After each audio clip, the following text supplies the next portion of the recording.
We are not gathered here for an academic debate. I hope that we do realize that the healthcare system is at crossroads because people are dying when they should be saved, because hospitals are closing their doors when they should be healing. The recent transformation from NHIF to SHA had promised transformation of healthcare delivery, a system that will finally ensure healthcare access for all Kenyans. But the reality is that we're getting very many obstacles for many Kenyans access to the same healthcare. The workforce strikes, I limit myself to KMPDU, has been a revolving door of crisis.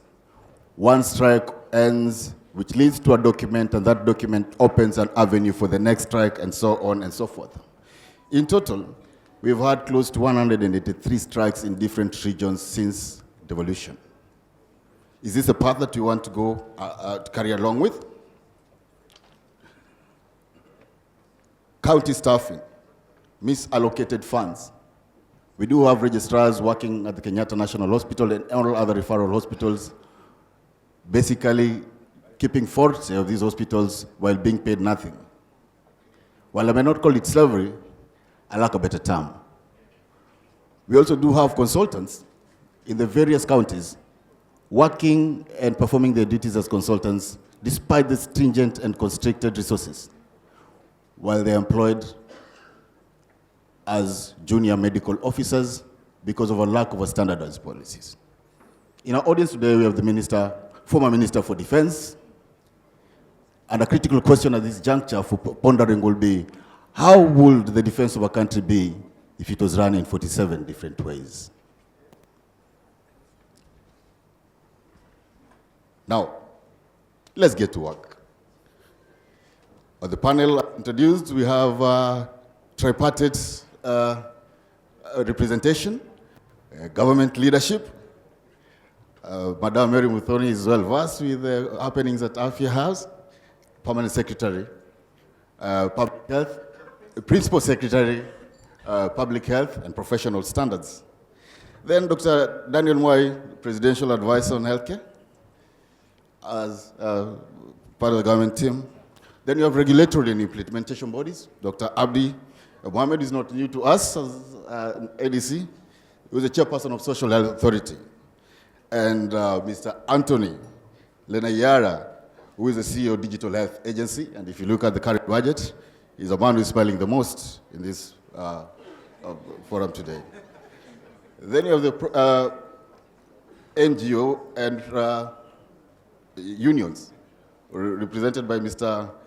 Boniface Mundia, who is the health finance specialist from AMREF, and Dr. Dennis Miskellah, who is the Deputy Secretary General for KMPDU, to help us meet our objectives today. I'll go straight to the questions. And I will start with SHA, the pink elephant in the room. Dr. Abdi, the healthcare workers facing you today here are supposed to offer services that they cannot afford.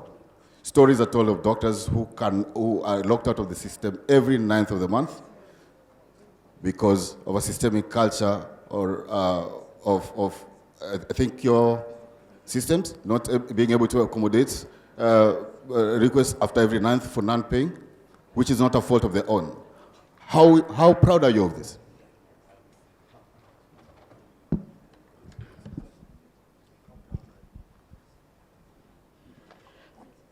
Thank you very much. I'm back. Welcome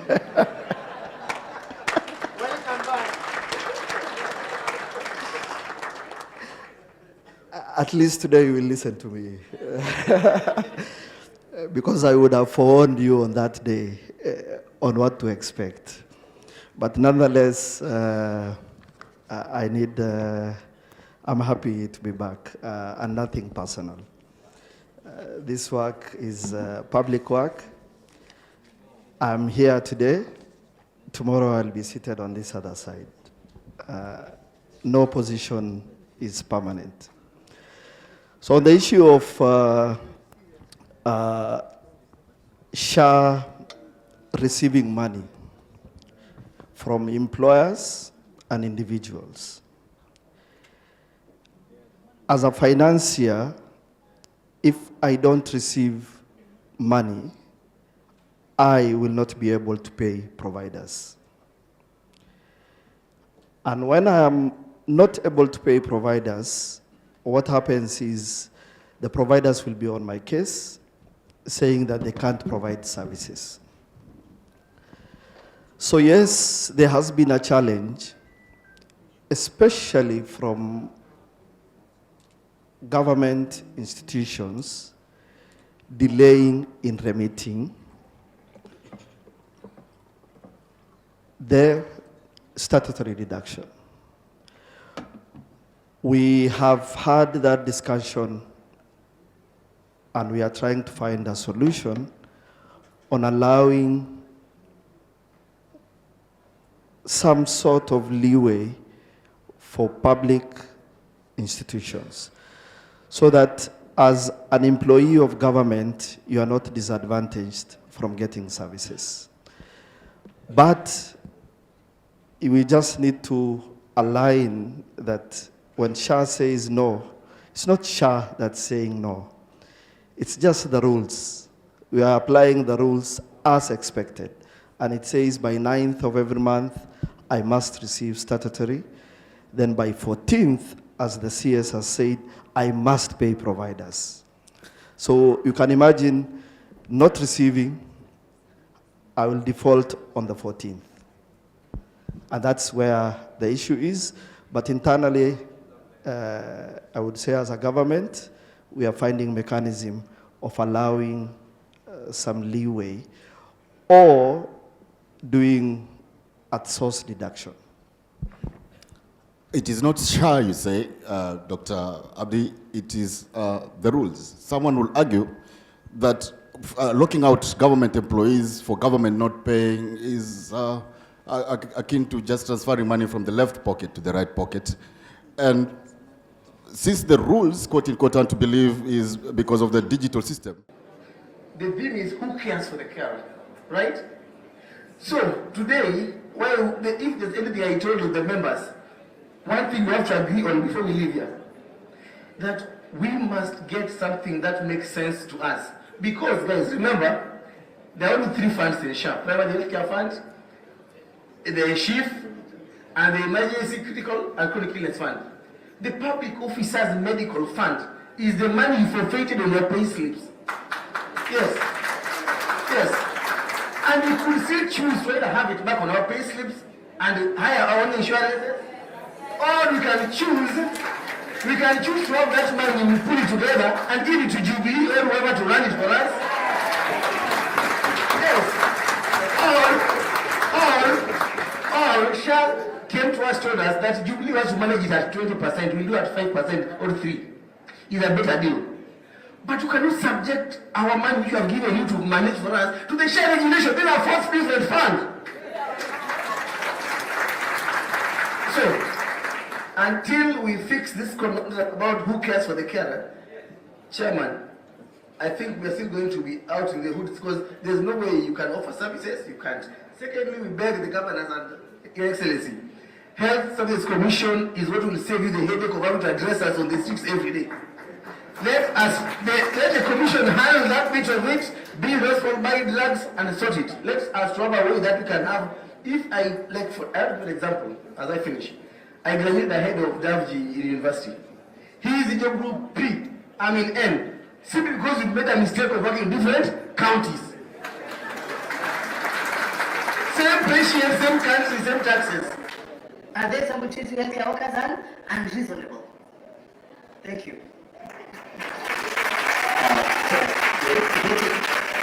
Thank you, Dr. Miskellah. You seem to paint a very great picture of devolution. So the question is to, fortunately, we have the horses. Principal Secretary for, I'll choose a part, standardization, professional standards, okay? So what national stewardship mechanisms can strengthen standardization while respecting devolution? As you address the policy measures that will make Abdi not be in job group B, though he graduated later than Miskellah is in job group N. Thank you. Thank you so much, Chair, for that question, but I must confess you have ambushed me. We agreed on a different question, he has changed. Nevertheless, tumezoea hii street. Mimi na yeye na Abdi. Waziri, these people, I almost gave them an office inside my office, and especially last year. Now, that question is straightforward. When we look at devolution, and equally we are looking at the national government roles according to the Constitution of Kenya. And one of the things that we must be very clear about is the norms and standards in terms of the healthcare workforce in each level of any facility. When we talk about adequate staffing, we are talking about the primary healthcare level, who is supposed to be there, and do we have enough? Again, the secondary and the tertiary levels.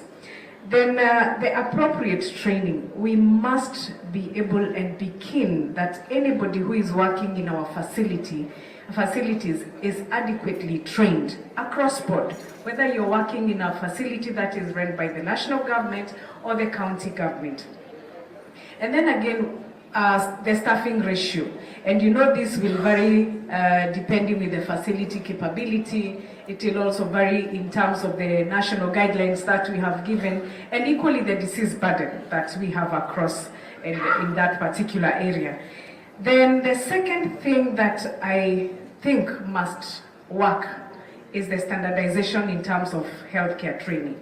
We have been having a bit of a glitch and you know, rubbing feathers even with the Ministry of Education, and this is something which is known, and I'm sure Waziri has already picked it up so that we can streamline in terms of standardizing the training of the healthcare workforce. We do not want, whether you are public or you're private, that you have your own curricula that you have created, that you're training your own doctors and nurses in a different manner than any other institution. So uniform curricula and the competency framework must be adhered to so that we achieve that which we want to as a country.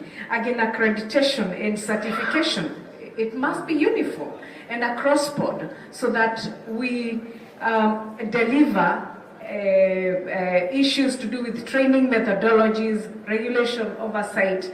It must be standardized to a level that everybody feels comfortable and confident when they are working. And finally, we must create uniformed, skilled, and competent workforce.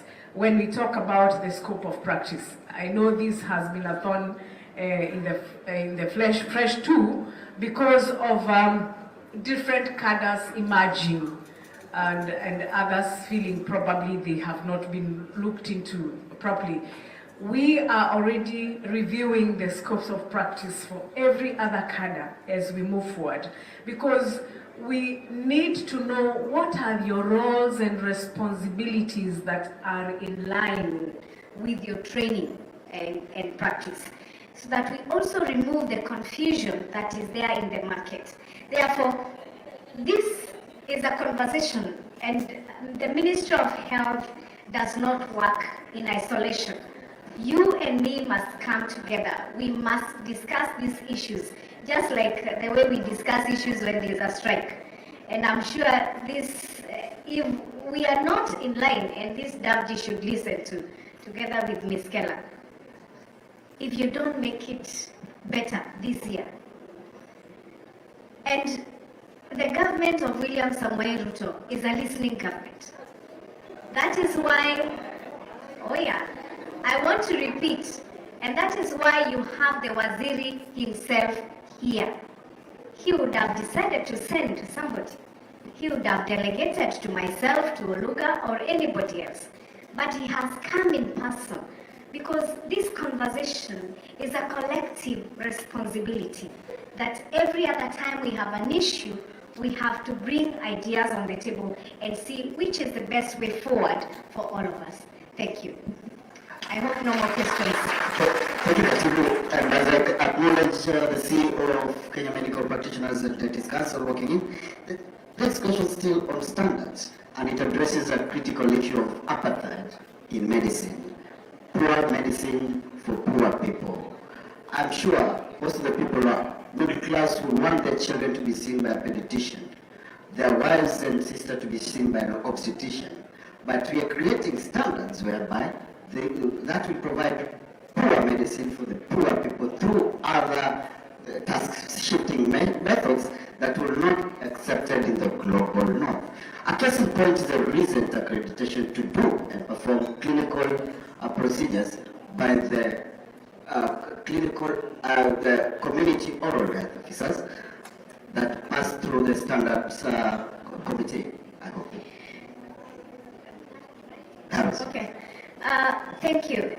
Really, this is work in progress, because we are already working on quite a number of issues, including in terms of medicine. And if you look at the digitalization that we are creating even at the Ministry of Health, it is to make sure that some of these loopholes are curtailed even from the manufacturer at the manufacturing point, so that we are able to also allow the kind of drugs that we really need in our country. The track and trace system that is being developed at the Ministry of Health will help us remove the blockages that we have had before. And you will see this happening, you will see a change as we move forward. We allow ideas to come on board equally, and also questions. Should you see like we are loosening up in terms of areas that we are supposed to be firm in regards to the products that are coming into the country? Thank you. But more specifically, could you address the aspect of task shifting?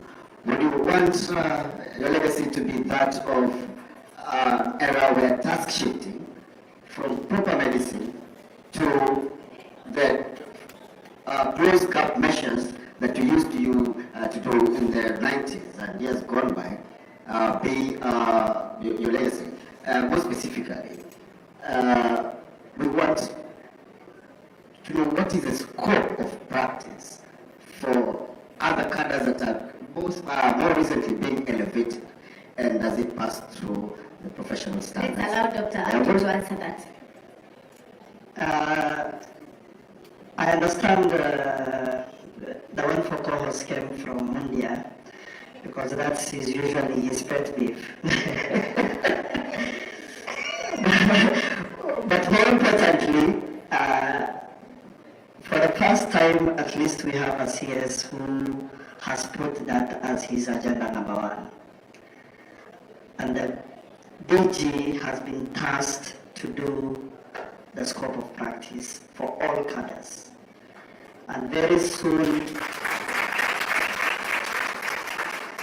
we will have that published, gazetted, so that it's clear on what is the scope of each of us. But I know internally we will also have our own fight, because I used to be in KMPDU, where you find plastic surgeons saying they can do this, then you have maxillofacial saying they are the ones who are supposed to do. So it will also come within us, we will have that fight on what is the scope of each of the subspecialty and specialty amongst us. But that's one thing that I hope will be the legacy of the CS, because the DG has been tasked to do the scope of practice all cadres. Thank you. Thank you. Dr. Mwai, you advised the President. We have just 8,000 doctors as per the KMPDC website registered to practice. in a country that has a severe shortage, and we are still having unemployed doctors out there, on a policy that started because of a strike that was led by a Secretary General called Dr. Omolga in 2017. After that, direct employment was stopped, which was like a punishment policy. First of all, do you advise the president? Yes, I do, and does he listen? He listens very well. To start it off, what advice have you given him about the interns pay, which Dr. Miskellah has insisted us to be as per the CBRS? What advice have you given him about the interns pay, which seems to be to light embers of fire every other year? Yeah, so thank you very much. I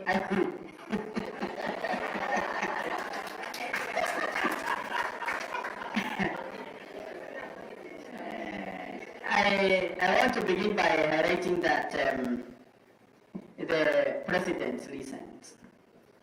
And the other thing I want to highlight is that we sat down and crafted this health agenda, not as a political tool, but rather as an agenda that needs to be delivered for the benefit of having good healthcare services for Kenyans. That's the reason we drafted the manifesto. That's the reason we drafted the whole architecture of what we should land with. I am usually very happy when I see you make noise, actually, so to speak, on this. Because I do believe that a good agenda is actually not visual with an open eye, just like that. If it was obvious, we would just do a populistic intervention, make you extremely happy for 2 years, then we go back to zero, as we have done since the Gill Bill of 2003. So I want to reiterate the fact that every government has visited Thailand 7 times. This country has gone to benchmark there. 0 times have we implemented. 0. So what we are trying to do is to walk a straight, narrow, sometimes painful, but it is what it takes to be realistic and adjust the problems.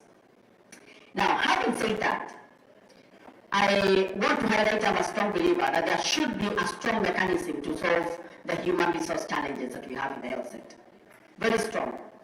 And that's against the backdrop when that established the panel that your chairman was a member. So one question you should ask the chairman, the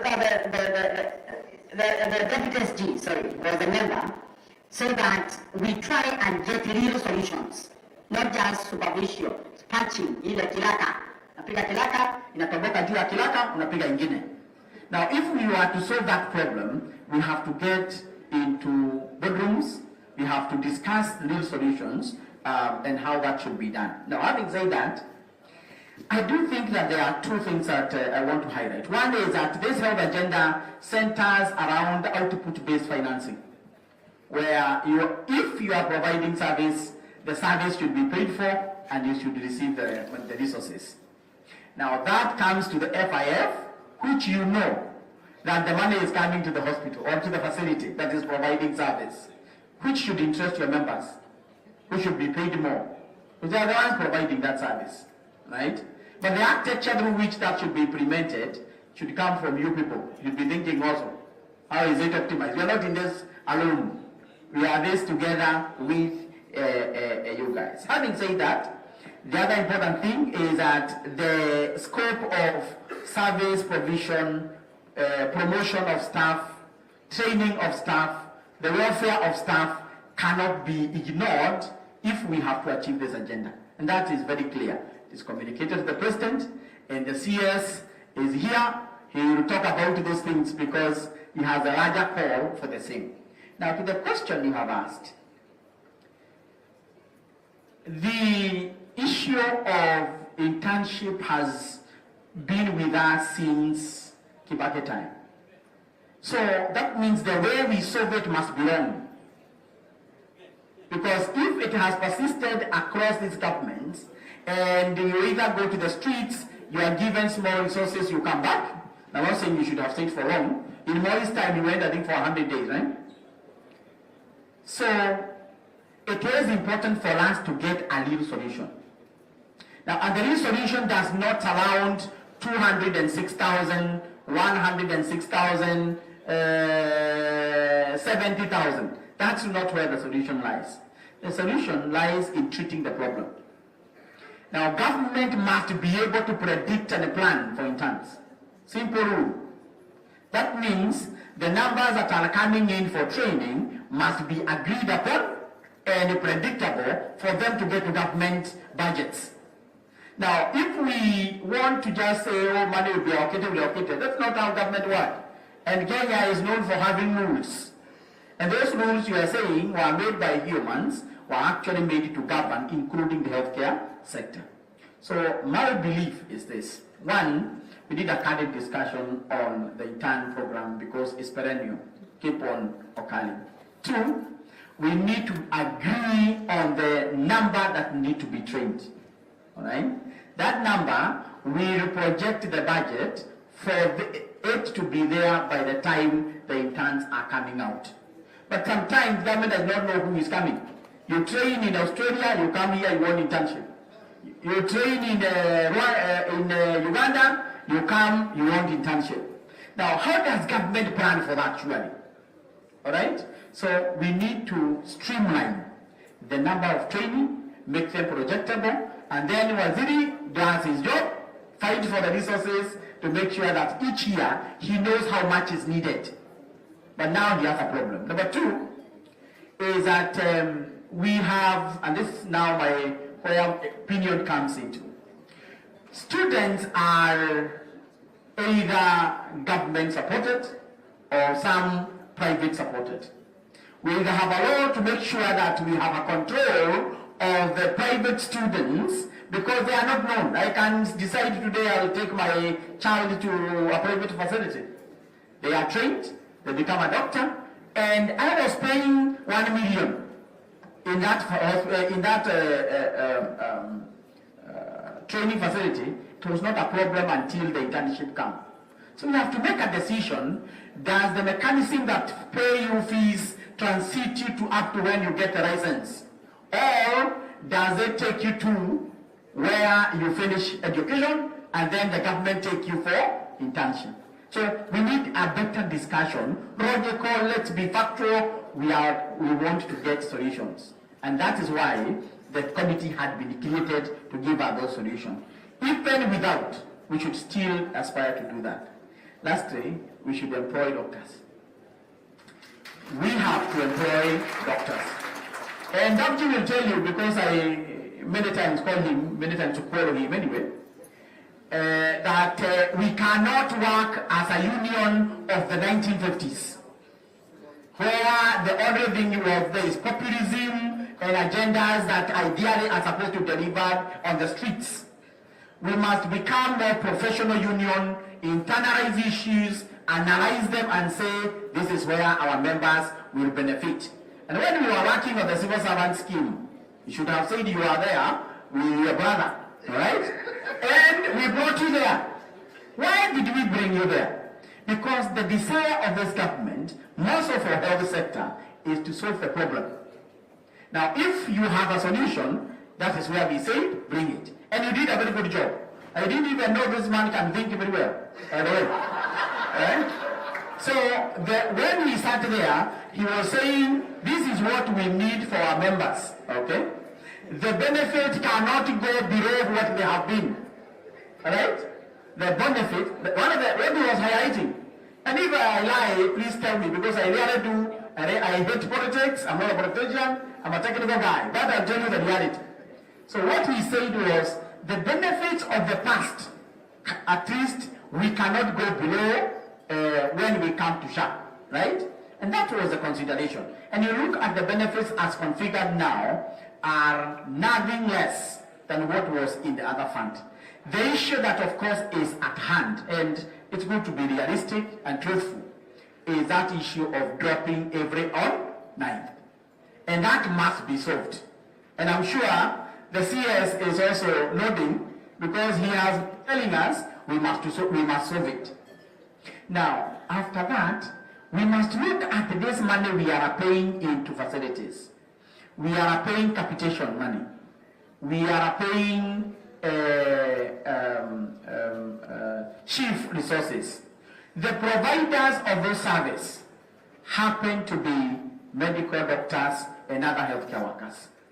We must think all the money we pay, approximately 15% to 20% is consultation fee, which happens whether it's primary or chief, which is money that goes to human resource. How do we harness this human resources so that we pay for the doctors you are talking about? Because then the money is there. Because that money is going there because they are providing. So where you need to tweak your thinking is also help us. We craft a way that the doctors, the healthcare workers are also paid on the money that is going to the facility. That way, the mid-thousand doctors will be employed. They should not have a problem. All right? Because I am sure your doctors are hardworking. If they are not the ones working, those ones cannot be paid. But the ones that are working, they are giving a service and we are sending the money for it. So there is no reason they should not be compensated well. So we have to think re-engineer so that we get these monies to the real people. And that is why this reform is happening. Thank you very much. Thank you.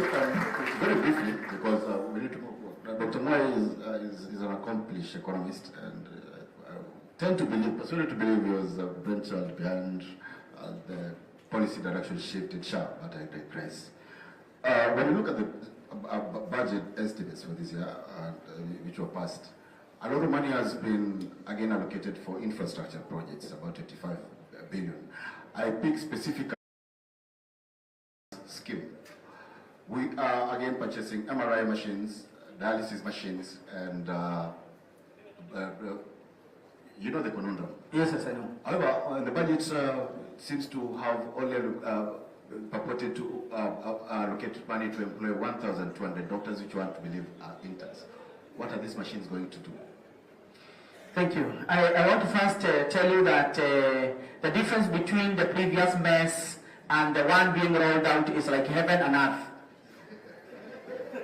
So it's good we tell each other the right thing. Heaven and earth, that's the difference between the new equipment program and the past. Because the past was a lease program where you went and placed a machine in a hospital, whether it works or it doesn't work, I don't care. All right? And we know that the contract expired and ended without some of the equipment actually being removed from the cartons that took them to the facilities. All right? These are realities, you live there. Now, in the new system, the government is saying, you place the equipment in the facility. Okay? Let the equipment provide the service. I will pay for the service. So if the equipment have no human resource, it will not provide service, nobody will pay for it. If it has no room where actually put it, it will stay in the hospital, nobody will use it, nobody will pay for it. So that's a major difference to begin with. Therefore, even for the equipment, you are paying for the output of the equipment, not the equipment. The same parameter, we are saying the same parameter is utilizable or is very effective in financing for human resource. You are providing a service, I am paying for it. So the same way the equipment is being paid for providing that service, it's the same way the facility is receiving resources for the service it has provided. Now that becomes an extremely sustainable healthcare financing model. Because as long as a Kenyan is receiving service, there is money to refinance that inputs that have been used to actually provide that service. Thank you. We'll pick it up from there in the second panel. In the interest of time, I'll just request Madam PS to give the closing remarks for the panel. And thank you all. The one thing that we cannot avoid when we are rolling out the universal health coverage is human resources for health. We may have the infrastructure, we may have all the equipment, we may have even the commodities, but we must invest in human resources for health, and more so the specialized human resources for health like the doctors. Thank you.